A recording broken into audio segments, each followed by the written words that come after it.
Hello, Scott the Asset Manager here. Today I want to talk a little bit about efficiency, and I'm not sure why I want to talk about efficiency. It's something I've been bothered with for the past year or so, and then way long beyond that.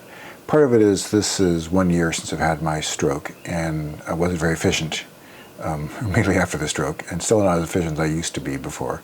And in a way, that was a good thing, because I thought I was well, there's more to life than efficiency, and that's what I want to talk about today.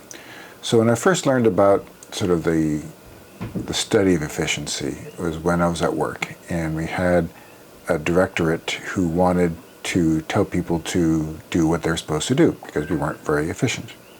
And they didn't want to get their own act together, so they decided they set a group of people to make classes so people could be more efficient.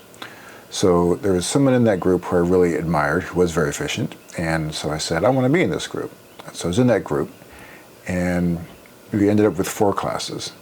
There was better email, better delegation, better task management, getting things done, and better meetings.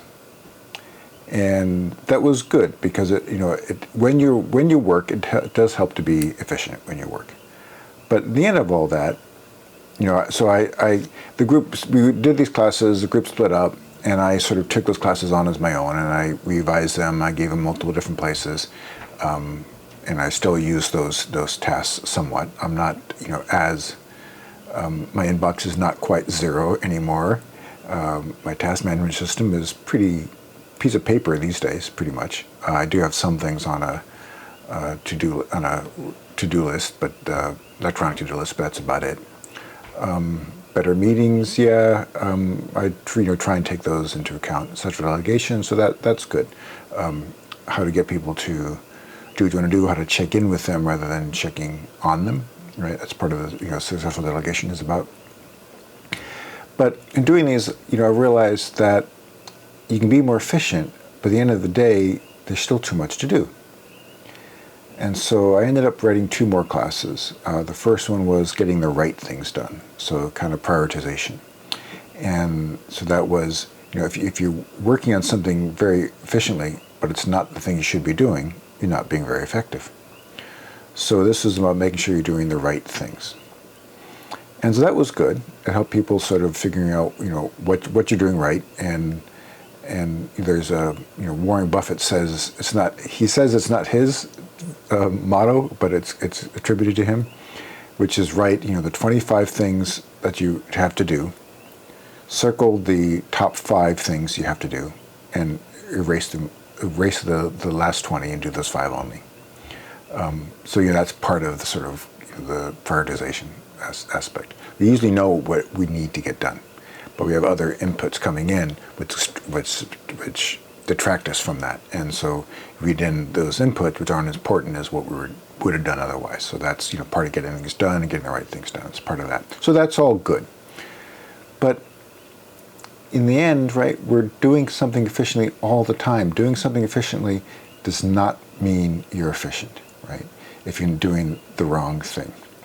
And so I ended up reading 2 books on do nothing. And so I made a class called Do Nothing.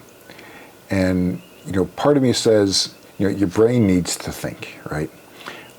So part of me says it's more efficient to be non-efficient sometimes, right?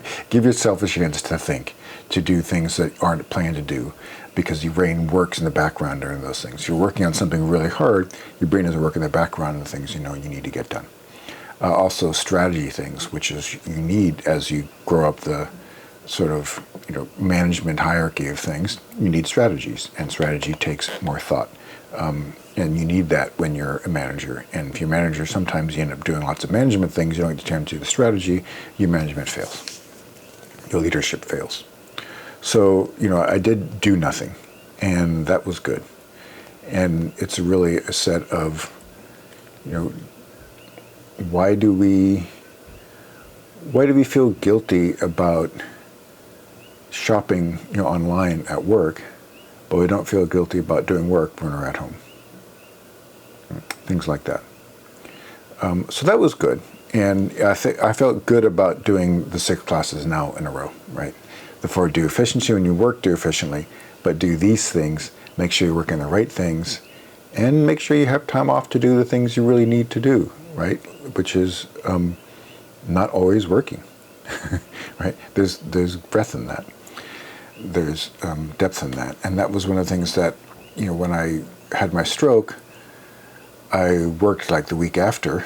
It wasn't very efficient. Well, when I was working, I was efficient, but I wasn't using my time most efficiently, right? I was working a couple hours a day, and then 4 hours a day, and now I'm working 4 to 6 hours a day, which is what I was doing before. That's clock time. That's invoice hours. That's 6 to 8 hours a day of working. But I wasn't using my time more efficiently. That I was 2 hours a day and 6 hours. I wasn't invoicing at all. And I started to wonder: is this me? Is this my permanent state? Is this the stroke made me this way? And about 6 months later, I started to get more motivation and do more. And again, I'm working more or less what I did before, a little bit less now. So it took about 6 months. My brain needed to rest, I think, and I needed that rest, and partly because the stroke, but partially because I was always sort of, the do nothing was a step in that direction, in that, what about, right, we have more things to do in less time, so we have more efficient ways to do them, so we get more things done in less time. What about having fewer things to do in more time? Right? Why don't we ever work that side of the equation, right? We have more things to do in less time. Let's reduce our plate and give us more time to do things. Why don't we ever work that side of the equation? I think so. That was the do nothing is about, and that where I was going. It's just the way I was going in my life as well. I wanted to stop trying to improve everything all the time, be more efficient, extract that last decimal point. And that's not very, it's useful, right? There are times you have to do that, and it got me where I am today. I'm a consultant now, and again, working 4 to 6 hours a day, and that pays my bills and then some. So it's good, and my efficiency got me here. But it came at a price of not being present to non-work things. So that's what I was, what I was thinking when I, did the do nothing class. And I really feel that's, I kind of think I want to start with that one sometimes. Start with that one and then do better email, successful delegation, task management, because that helps you sort of put this perspective in things. Maybe you should do the prioritization as well first, and then do the other 4, right? So do less with more time, and then use that more time to do less more efficiently. That's great. But you use more efficiently not to get more work done in less time. Maybe that's all I wanted to say. Hope you found this useful. Hope you see me next time. Bye-bye.